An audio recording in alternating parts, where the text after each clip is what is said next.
Chris Moore here. Today we are talking about something every leader deals with constantly, and everyone else. Change.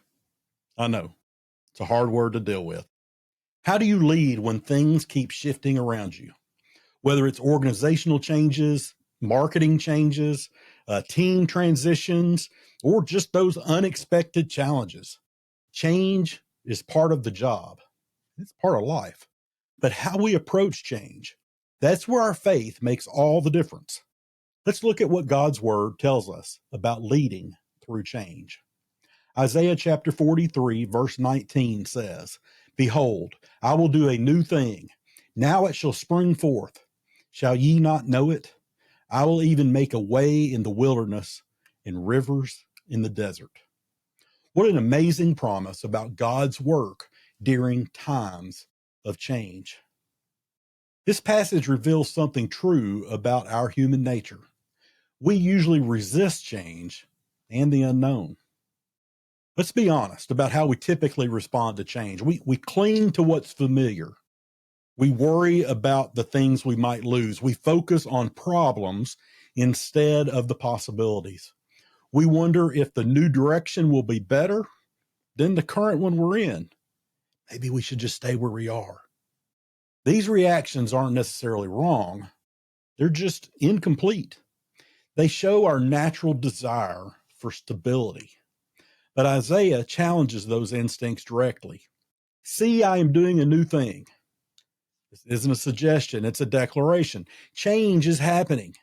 The question isn't whether change will come, but whether we'll recognize God's hand in it.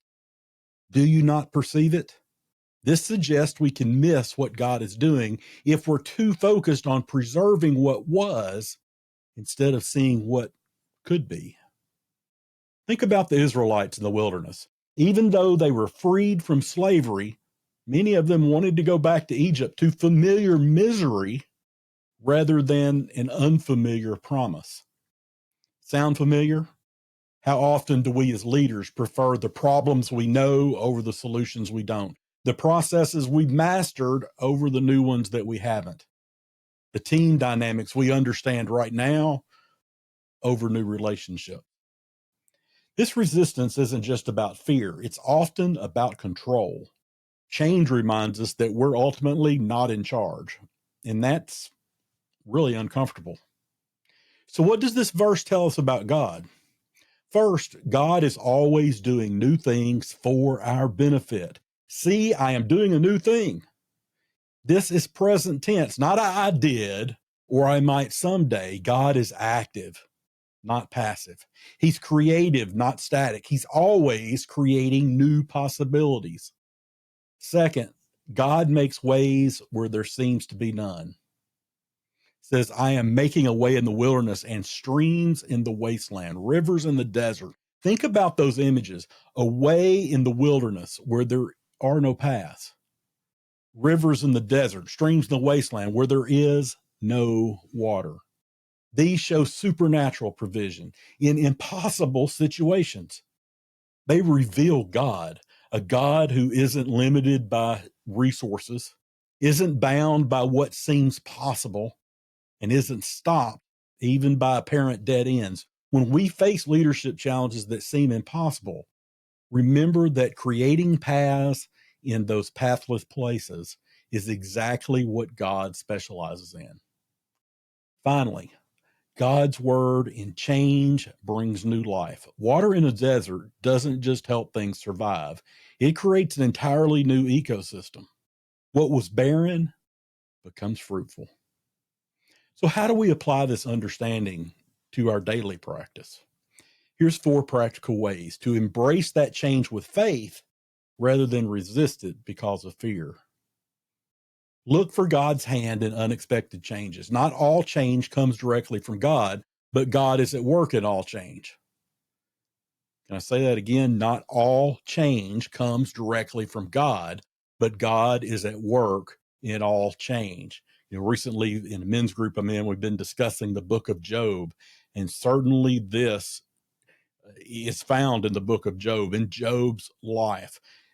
God was not directly responsible for everything going on in Job, as the devil had come forward to God to to work against Job, but we see that God was working in the things that happened to Job.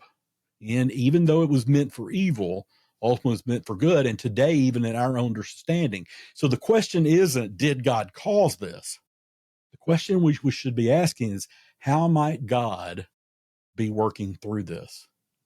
That perspective change is so powerful.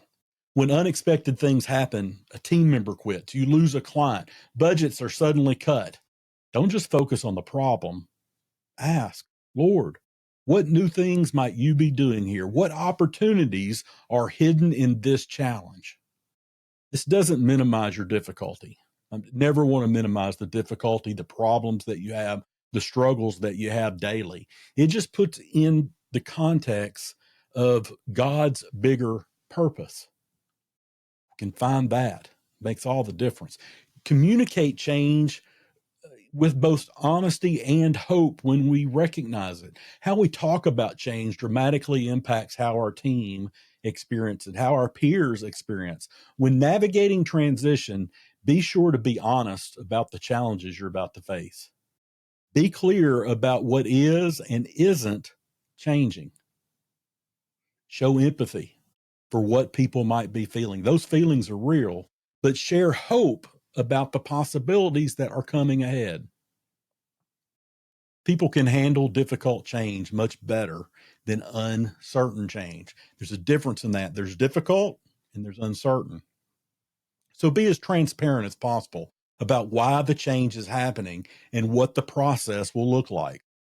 This kind of communication builds trust, and trust is essential when traveling through unfamiliar territory.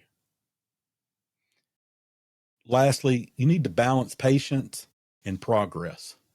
Change takes time. It's not instantaneous. Just pointing at it, snapping your fingers or clapping your hands and saying, change, change, it doesn't work.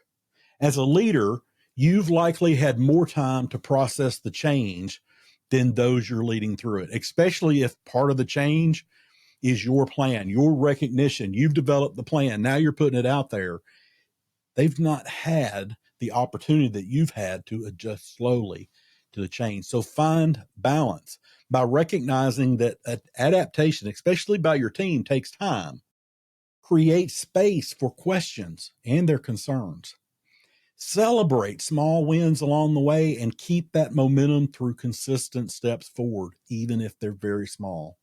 Some changes can happen quickly, like a sudden rain, a storm that comes in that destroys something, our building, electricity goes off. But others, they develop more gradually, like streams, slowly changing a desert into a beautiful oasis. Pay attention to the pace that your specific change needs. Develop some new skills. Many leaders resist change because it pushes them beyond their current abilities, but that's exactly where our growth happens, on the other side of our current abilities. Ask yourself, what new skills do I need to lead effectively, especially in this new season? Maybe it's new technology. You need to learn it. You need to develop a new communication style or just become more consistent. Or maybe you need to start building relationships with different people than you have before. Whatever it is, embrace the opportunity to grow. Because as John Maxwell says, an organization cannot outgrow its leader. You're the lid. You're what keeps things from happening. So commit to growing through change, not just going through change. So what have we learned? God is always doing new things for our benefit. While we naturally resist change, God specializes in making ways where there seems to be absolutely none. We can embrace change with faith by looking for God's hand, communicating well, balancing patience with progress, and developing some new skills. So here's your challenge. Identify one change you're currently facing in your leadership. Then take time to pray about it. What new thing might God be doing through this change? What opportunity might be hidden in this challenge? Write down what comes to mind and let that guide your next steps. Because when you view change through faith rather than fear, you don't just survive transitions, You embrace the transformation they can bring. Thanks for joining today's episode of Lead in 10. If this message helped you, share it with another leader going through change. Don't forget to subscribe. But until tomorrow, lead confidently and trust the God who makes streams in the desert to guide your path.